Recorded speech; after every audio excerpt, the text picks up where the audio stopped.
مسائل جس وقت یاد آئے نا دیر اینڈ دین دل ہی دل میں اللہ کو پکار لیا کریں, اللہ تعالیٰ یہ مسئلہ تو ہے بس آپ حل کر دیں, سارے خزانے تیرے ہاتھ میں, آپ نہیں کرنا ہے.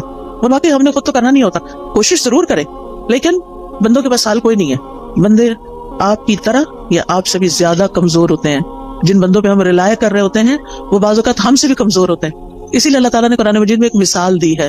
اللہ کے سوا جنہوں نے اور سہارے بنا رکھے ہیں, اولیاء بنا رکھے ہیں, مددگار سمجھ رکھے ہیں, ان کی مثال مکڑی کی طرح ہے جو ایک گھر بناتی ہے, اور گھروں میں سب سے کمزور گھر مکڑی کا ہوتا ہے. اگر مثال کے طور پر کہیں مکڑی کا جالا لگا ہوا ہے اور آپ ذرا سلپ ہونے لگے, پکڑے ذرا جالے کو, سہارا دے گا آپ کو؟ نہیں, کمزور ہے وہ جالا. کمزوروں کا سہارا چھوڑ کر سب سے طاقتور کا سہارا پکڑیں, اللہ پر توکل کریں, اللہ کا سہارا لیں, اللہ سے مدد مانگیں, اس پر یقین رکھیں. ہر چیز اس کے ہاتھ میں ہے. بیدہ الملک, ساری بادشاہت, ساری ملکیت اسی کی ہے. وہو علی کل شیء قدیر, اور وہ ہر چیز پر پوری قدرت رکھتا ہے.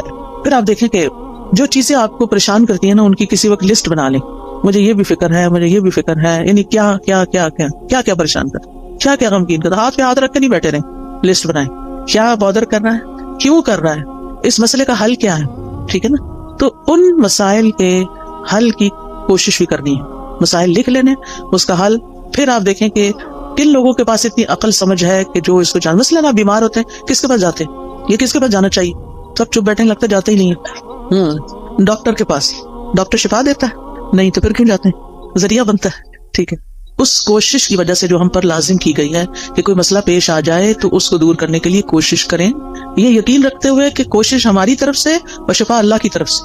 ہم جا رہے ہیں ڈاکٹر کے پاس, ڈاکٹر اپنے علم کی روشنی میں ہمیں مشورہ دے گا, دوائی دے گا, اس دوا میں شفا اللہ ڈالے گا. ایسے سوچا کریں, ٹھیک ہے. گیزر خراب ہو جائے تو کس کے پاس جاتے ہیں, پلمبر کے پاس. اسی طرح جس قسم کا کوئی مسئلہ پیش آتا ہے زندگی میں, اس کا حل کس کو اللہ نے سکھایا, کون ہو سکتا ہے, بس اس کے پاس جائیں. ہر ایک کے سامنے, یہ نہیں کہ دوست کا فون آیا تو اس کو کہانی سنا, آج گیزر خراب ہو گیا تھا, پھر ٹھنڈا پانی تھا, پھر یہ ہو گیا, وہ کتنا وقت اپنا بھی ضائع کر اس کو بھی بیزار کیا. وہ کیا کر سکتی ہے اپنے گھر میں بیٹھی ہوئی آپ کے گیزر کے لیے. ہاں یہ ہو سکتا ہے, آپ کو نہیں پتا کسی اچھے پلمبر یا کسی اچھے کام کرنے والے کو, آپ اسے یہ کہہ سکتی ہیں آج یہ مسئلہ پیش آیا ہے, تمہارے علم میں کوئی ہے جو یہ مسئلہ حل کر سکے, اگر ہے تو ٹھیک, ورنہ آگے چلو, کوئی اور بات کرو. ہم یعنی عقل کا ثبوت نہیں تھا, ہر بات ہر ایک سے نہیں کرنی ہوتی.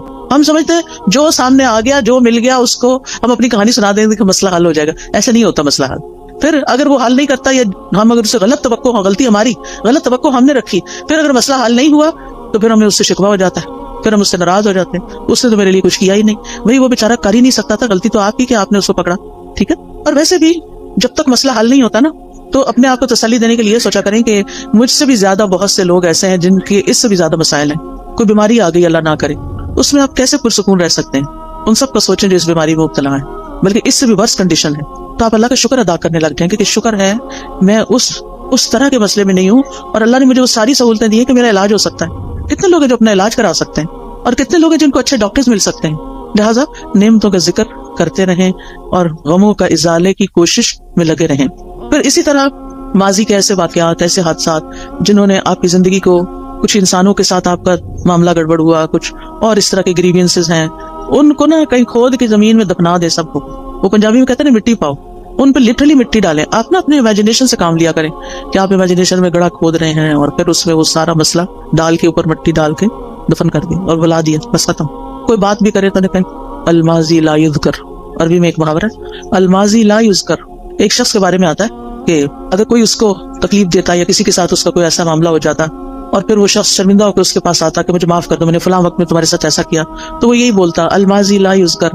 ماضی کی باتیں نہیں دہراتے, جو ہو گیا ہو گیا, اب ذکر نہیں کروں.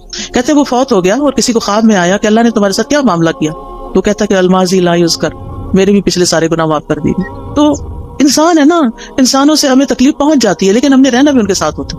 تو پچھلی باتوں کا نہ کھوتے کو اتراع کریں اور دعا کیا کریں اللہ میرے ذہن سے نکال دے یہ باتیں. بعض اوقات یہ ہوتا ہے کہ شادی کے موقع پر کوئی مصائب ہو جاتا ہے, شوہر کی طرف سے ایسی تکلیف پہنچتی ہے, یا کسی اور کی طرف سے, یا کبھی بچوں کی طرف سے بھی, اور وہ ہرٹ کرتی ہے باقاعدہ. ان سب کو نکال دے زندگی سے, ایز اٹ ہوئی نہیں. پھر ایک بڑی خوبصورت دعا ہے نبی صلی اللہ علیہ وسلم کی, جو زندگی کو خوبصورت بنانے کے لیے فائدہ مند ہے. اللہم اصلح لی دینی الذی هو عصمت امری, واصلح لی دنیای التي فیها معاشی, واصلح لی آخرتی التي فیها معادی, واجعل الحیات زیادۃ لی فی کل خیر, واجعل الموت راحۃ لی من کل شر. یہ دعا زبانی یاد کر لیں اور اس کو دن میں کم از کم ایک دفعہ تو ضرور پڑھا کریں. ساری چیزیں ٹھیک ہو جائیں گی. اس میں دین، دنیا، آخرت، ہر چیز کو ٹھیک کرنے کی بات ہے.